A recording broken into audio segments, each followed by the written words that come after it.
परिचय। नमस्ते पिताजी। माँ ने मुझसे ये गोली आपको देने के लिए कहा और इसे लेने के बाद आप बेहतर महसूस करेंगे। ठीक है, लाओ इसे मुझे दे दो। पिताजी, यह गोली आपके स्वास्थ्य को किस प्रकार प्रभावित करती है? ये गोली मेरे शरीर को ताकत देती है और इसे खाने से मैं ठीक हो जाऊंगा। पिताजी, यह गोली किस चीज की बनी है? रोहित, ये संपूरक गोलियां हैं और इस गोली में लैक्टिक बैक्टीरिया यानी जीवाणु का प्रयोग किया गया है जो मेरे शरीर को ताकत देता है। पिताजी, बैक्टीरिया क्या है? बेटा, ये एकल कोशिकीय सूक्ष्मजीव हैं। वे हर जगह मौजूद हैं, जैसे कि हमारे भोजन में और वायु में आदि। वाह, ये तो काफी रोचक है पिताजी। क्या तुम और अधिक जानना चाहते हो? हाँ पिताजी। इस पाठ में आप जानेंगे कि सूक्ष्मजीव मानव जीवन में किस प्रकार सहायक हैं।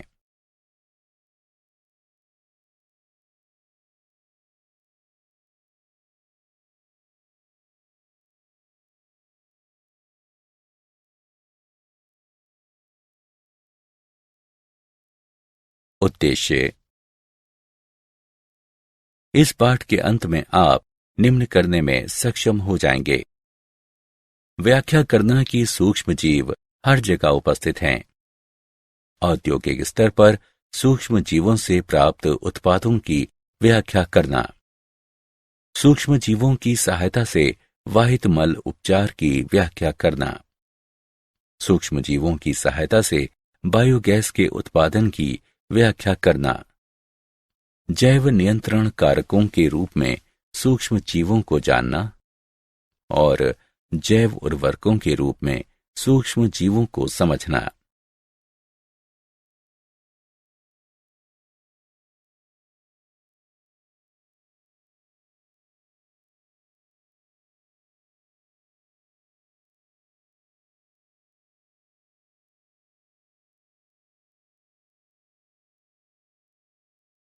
घरेलू उत्पादों में सूक्ष्मजीव।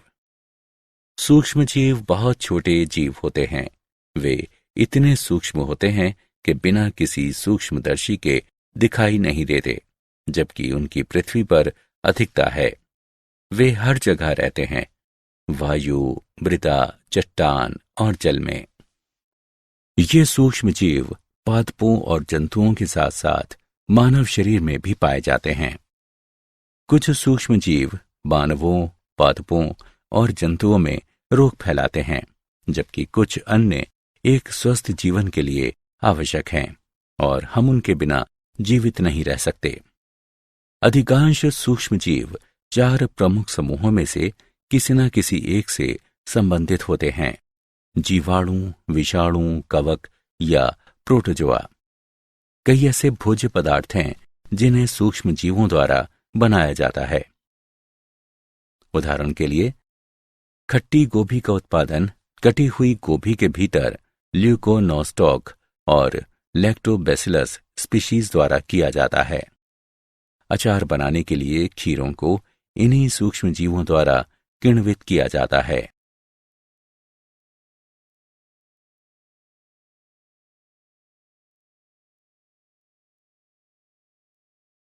औद्योगिक उत्पादों में सूक्ष्मजीव।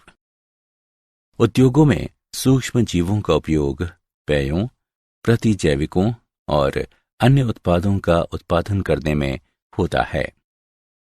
औद्योगिक पैमाने पर हमें बहुत अधिक संख्या में सूक्ष्म जीवों की जरूरत होती है, इसलिए उन्हें बड़े पात्रों में पैदा किया जाता है, जिन्हें फर्मेंटर या किण्वक कहते हैं। किण्वित पेय यीस्ट, स्कैरोमाइसीज, सेरेबेसी सभी अल्कोहलीय पेयों के लिए आवश्यक हैं। ये एक जीवित चीज है। आपके किण्विक पात्र में अरबों कोशिकाएं, सभी भूखे सूक्ष्म जीव जो शर्करा को कार्बन डाइऑक्साइड और अल्कोहल में बदल देते हैं। यीस्ट के अलग अलग प्रकार भिन्न भिन्न उत्पाद बनाते हैं, जैसे कि वाइन, बियर, विस्की आदि।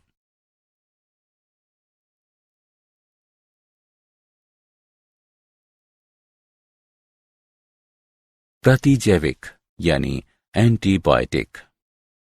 पहले प्रतिजैविक पेनिसिलिन की खोज अलेक्जेंडर फ्लेमिंग ने की थी। प्रतिजैविक एक ऐसी दवा है जो जीवाणु को मारती है या इसकी वृद्धि को कम करती है। प्रतिजैविक प्रति सूक्ष्म जीवियों की एक श्रेणी है, एक बड़ा समूह जिसमें प्रति विषाणु, प्रति कवक और प्रति परजीवी दवाएं शामिल हैं। वे परपोषी के लिए अपेक्षाकृत हानिरहित हैं और इसलिए संक्रमण के उपचार हेतु उनका उपयोग किया जा सकता है। पेनिसिलिन की क्रियाविधि। यह एक पदार्थ के उत्पादन को रोककर कार्य करता है जो कोशिका भित्ति पेप्टिडोग्लाइकेन बनाता है। इसका अर्थ है कि कोशिका विभाजित हुए या नई कोशिका भित्ति को विकसित किए बिना ही निरंतर रूप से वृद्धि करेगी। इसलिए भित्ति दुर्बल हो जाएगी और फलस्वरूप टूट जाएगी।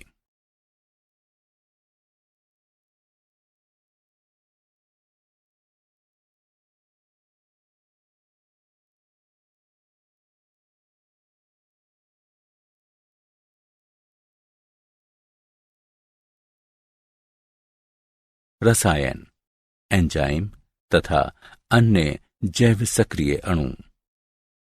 निम्नांकित तालिका कार्बनिक अम्लों और उनका उत्पादन करने वाले सूक्ष्म जीवों की एक सूची प्रदान करती है। एंजाइमों का उत्पादन सूक्ष्म जीवों लाइपेज, प्रोटीएजेज और पैक्टिनेजेज की सहायता से होता है। लाइपेज एक ऐसा एंजाइम है जो भोजन की वसाओं को तोड़ने में प्रयुक्त होता है ताकि उन्हें आंतों द्वारा अवशोषित किया जा सके। प्रोटीएजेज का आशय एंजाइमों के उस समूह से है जिसका उत्प्रेरकीय कार्य प्रोटीनों के पेप्टाइड बंधों को तोड़ना है। पैक्टिनेजेज एंजाइमों का एक ऐसा संग्रह है जो पैक्टिनों को तोड़ने में समर्थ है। पैक्टिन एक ऐसा पदार्थ है जो पादप कोशिकाओं की कोशिका भित्ति को बनाए रखता है। जैव सक्रिय अणु। एक जैव सक्रिय अणु साइक्लोस्पोरिन ए एक शक्तिशाली प्रतिरक्षा निरोधक कारक है। माइलोटॉक्सिटी की जिसकी कमी इसे नॉन स्टेरॉयडल दवाओं में अनूठा बनाती है, प्रतिरक्षा निरोधन के लिए वर्तमान में जो दी जाती है।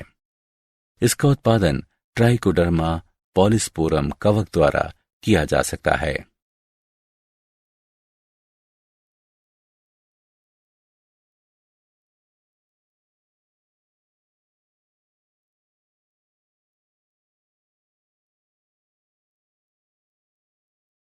वाहित मल उपचार में सूक्ष्म जीव।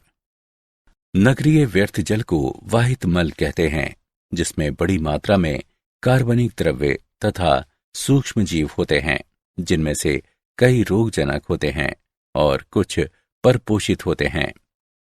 प्रदूषण के बोझ को कम करने के लिए वाहित मल को जलाशयों में विसर्जित करने से पहले इसका वाहित मल उपचार संयंत्रों में उपचार किया जाता है।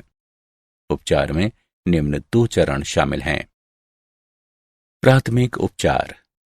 प्राथमिक वाहित मल के उपचार में व्यर्थ जल को मोटी रेत, कंकड़ों, कार्बनिक और अकार्बनिक अपशिष्टों, वसीय पदार्थों आदि की अशुद्धियों से मुक्त किया जाता है। नगरीय व्यर्थ जल में बड़ी बड़ी वस्तुएं होती हैं, जैसे फटे पुराने कपड़े, डिब्बे, टिन आदि, जिन्हें स्क्रीन द्वारा हटा दिया जाता है। यह आवश्यक है क्योंकि इन वस्तुओं की उपस्थिति में संयंत्र के संवेदनशील भागों को नुकसान पहुंच सकता है।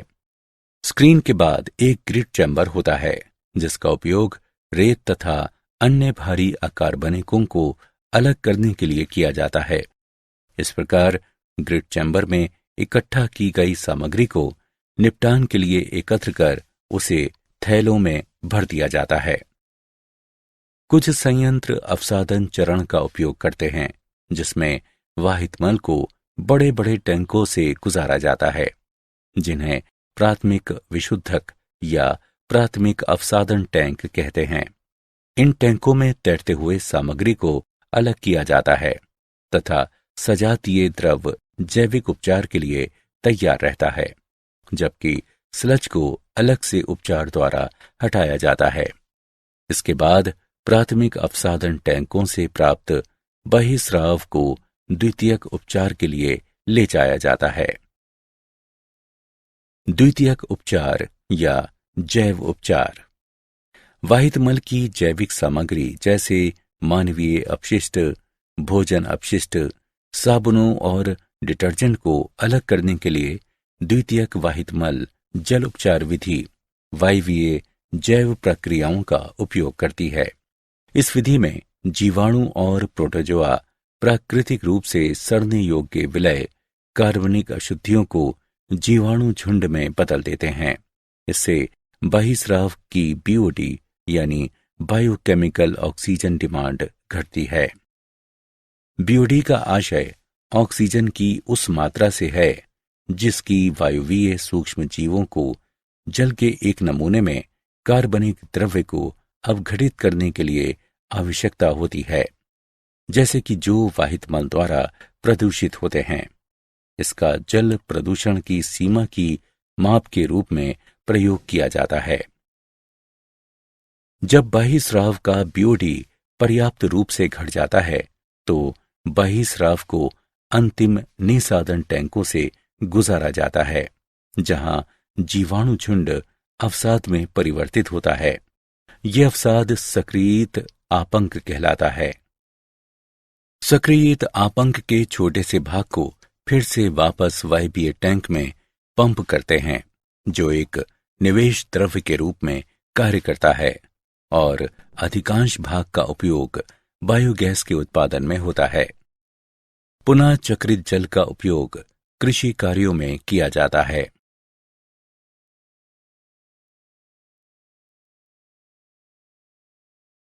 बायोगैस के उत्पादन में सूक्ष्म जीव। बायोगैस गैसों, जिसमें मुख्यतः मीथेन शामिल है, का एक मिश्रण है, जिसका उत्पादन सूक्ष्म जीवीय गतिविधि द्वारा किया जाता है और जिसका उपयोग ईंधन के रूप में किया जाता है। गोबर बायोगैस का प्रमुख स्रोत है, क्योंकि गोबर में जीवाणुओं की संभावना दूसरों की तुलना में अधिक होती है। मीथेनोबैक्टीरियम। ये वो जीवाणु हैं जो पशुओं के रूमेन यानी उदर के एक भाग में पाए जाते हैं। रूमेन गाय के पाचन तंत्र का सबसे महत्वपूर्ण भाग है, क्योंकि मीथेनोबैक्टीरियम इसे दूसरे पशुओं से अलग करता है। हम मीथेनोबैक्टीरियम की उपस्थिति के कारण बायोगैस निर्माण में पशुओं के मल का प्रयोग करते हैं। मीथेनोबैक्टीरियम मीथेन गैस का निर्माण करते हैं, जो अत्यधिक ज्वलनशील होती है। ग्रामीण क्षेत्रों में हम बायोगैस संयंत्र देख सकते हैं। यह जीवाणु बायो अपशिष्ट को उपयोगी खाद में भी बदल सकता है। बायोगैस संयंत्र। बायोगैस संयंत्र एक ईंट और सीमेंट की अवसंरचना होती है, जिसमें निम्न 5 भाग होते हैं: मिश्रण टैंक, निवेश कक्ष, डाइजेस्टर, निर्गत कक्ष और ओवरफ्लो टैंक। क्रियाविधि। जैव द्रव्य के विविध रूपों को जल की बराबर मात्रा के साथ मिश्रण टैंक में मिलाया जाता है। ये कर्दम का निर्माण करता है। कर्दम को निवेश कक्ष के माध्यम से डाइजेस्टर में भरा जाता है। जब डाइजेस्टर आंशिक रूप से कर्दम द्वारा भर जाता है तो कर्दम को भरना रोककर संयंत्र को लगभग 2 माह के लिए अप्रयुक्त छोड़ दिया जाता है। इन 2 माह के दौरान कर्दम में उपस्थित अवायवीय जीवाणु जल की उपस्थिति में जैव द्रव्य को अपघटित या किण्वित करते हैं। अवायवीय किण्वन के फलस्वरूप बायोगैस का निर्माण होता है, जो डाइजेस्टर के गुंबद में एकत्र होने लगती है। जब अत्यधिक बायोगैस जमा हो जाती है तो बायोगैस बलों द्वारा आरोपित दाब से प्रयुक्त कर्दम निर्गत कक्ष में चली जाती है। निर्गत कक्ष से प्रयुक्त कर्दम ओवरफ्लो टैंक में पहुंचती है।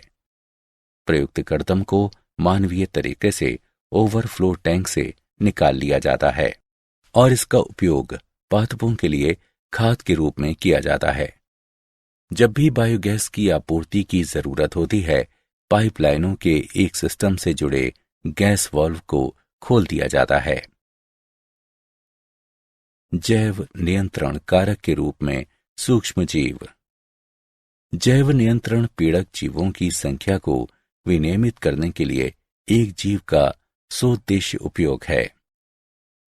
पीड़क तथा रोगों का जैव नियंत्रण विभिन्न परभक्षी कीटों या कणों या परजीवी पर्रों या सूत्रकृमियों के उपयोग द्वारा किया जा सकता है, जो पीड़क को घातक जीवाणु वाली बीमारियों से संक्रमित कर देते हैं। ये खाने योग्य तथा सजावटी पादपों दोनों के लिए पीड़क नियंत्रण की एक सुरक्षित विधि है, जो सही दशाओं में उत्कृष्ट परिणाम दे सकती है।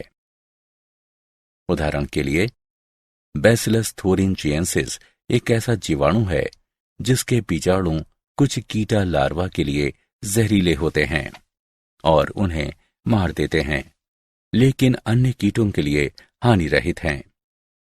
पादप रोगों का उपचार या नियंत्रण के लिए एक अन्य जैव नियंत्रण विकसित किया जा रहा है, जो कवक ट्राइकोडर्मा है, जो मृदा तथा मूल पारिस्थितिक तंत्र में मुक्त जीवित होता है और कई पादप रोगों के विरुद्ध प्रभावी है।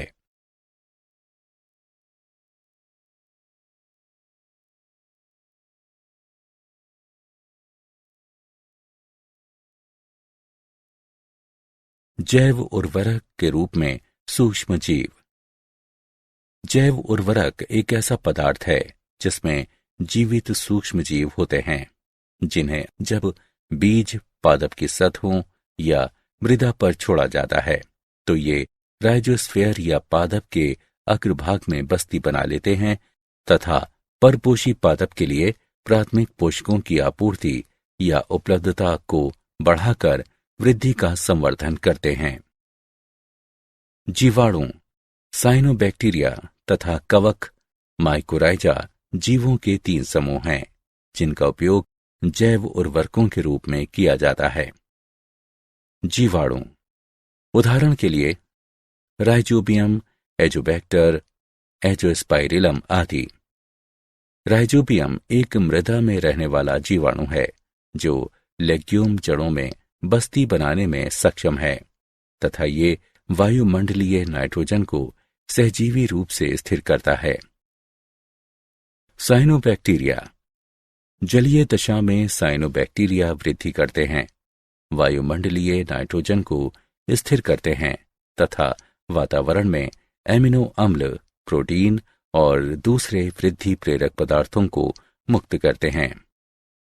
साइनोबैक्टीरिया के उदाहरण साइटोनेमा, नील हरित शैवाल, माइक्रोसिस्टेस आदि। कवक या माइकोराइजा। माइकोराइजा कवक के समूह होते हैं जो पादपों की जड़ों में वृद्धि करते हैं। वास्तव में ऐसे नवोद्भिद जिनमें माइकोराइजा वाले कवक होते हैं, पौधारोपण के बाद अपनी जड़ों पर बेहतर तरीके से वृद्धि करते हैं और तेजी से बढ़ते हैं।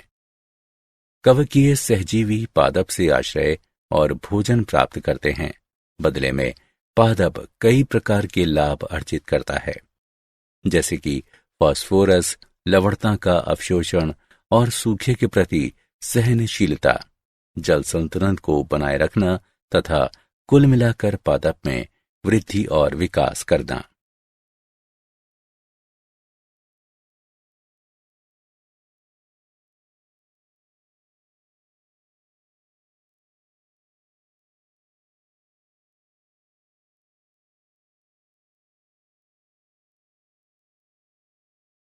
क्या आप जानते हैं, अनुसंधानकर्ताओं ने मुहासों से छुटकारा दिलाने के लिए एक स्किन वायरस तैयार किया है।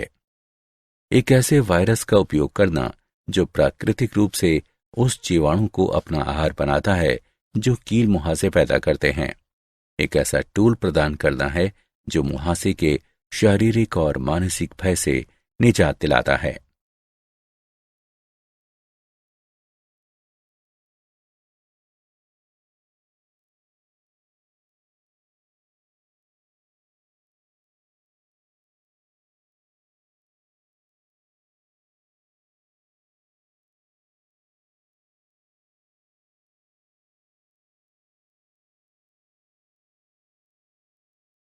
सारांश।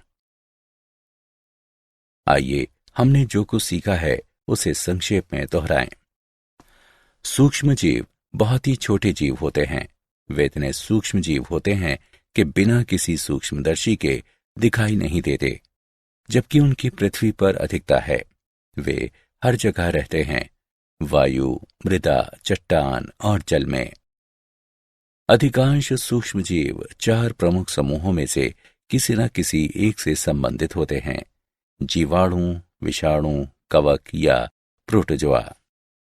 उद्योगों में सूक्ष्म जीवों का उपयोग पेयों, प्रतिजैविकों और अन्य उत्पादों का उत्पादन करने में होता है।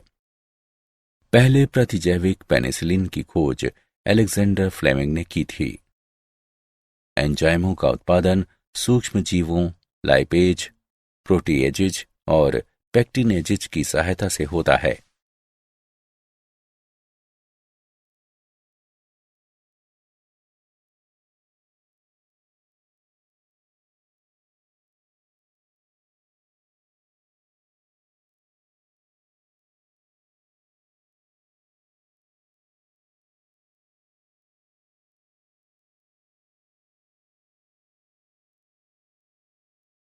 वाहित मल के उपचार में प्रयुक्त सूक्ष्म जीव हैं। उपचार में 2 चरण शामिल हैं: प्राथमिक उपचार और द्वितीयक उपचार। बायोगैस गैसों का एक मिश्रण है जिसमें मुख्यतः मीथेन शामिल होती है, जिसका उत्पादन सूक्ष्म जीवीय गतिविधि द्वारा किया जाता है और जिसका उपयोग ईंधन के रूप में किया जा सकता है। बायोगैस का उत्पादन बायोगैस संयंत्र में किया जाता है। बायोगैस संयंत्र ईंट और सीमेंट की अवसंरचना होती है। इसमें निम्न 5 भाग होते हैं: मिश्रण टैंक, निवेश कक्ष, डाइजेस्टर, निर्गत कक्ष और ओवरफ्लो टैंक।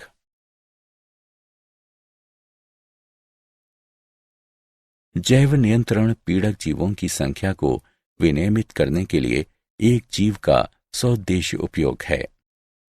जैव उर्वरक एक ऐसा पदार्थ है जिसमें जीवित सूक्ष्म जीव होते हैं, जिन्हें जब बीज पादप की सतहों या मृदा पर छोड़ा जाता है तो ये राइजोस्फीयर या पादप के अग्रभाग में बस्ती बना लेते हैं तथा परपोषी पादप के लिए प्राथमिक पोषकों की आपूर्ति या उपलब्धता को बढ़ाकर वृद्धि का संवर्धन करते हैं। जीवाणु, साइनोबैक्टीरिया तथा कवक यानी माइकोराइजा जीवों के 3 समूह हैं जिनका उपयोग जैव उर्वरकों के रूप में किया जाता है।